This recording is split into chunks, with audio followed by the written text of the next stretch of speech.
Why does a knife cut a banana so easily, but my bloody Newton's cradle won't? Well, to answer that question, we need to look at pressure. Pressure is force divided by area and is measured in pascals.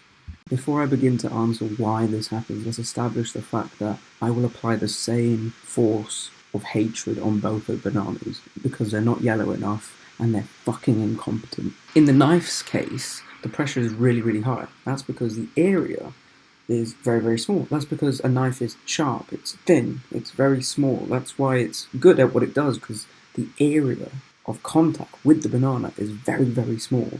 And so it's able to put a very, very high pressure on the banana. Now for the Newton's cradle, which is wide, voluptuous and chubby, it will have a much larger area than the knife's edge, and so the pressure will be much, much less.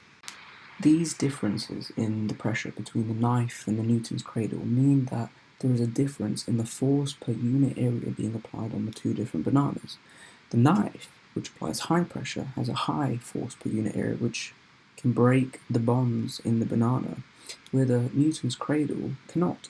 The force per unit area for the Newton's cradle is not strong enough, and so can't apply the force needed to break those bonds, and so it can only deform it slightly, where the knife can, and that's where we get that clean cut, and why with the Newton's cradle you're left with just a squishy mess.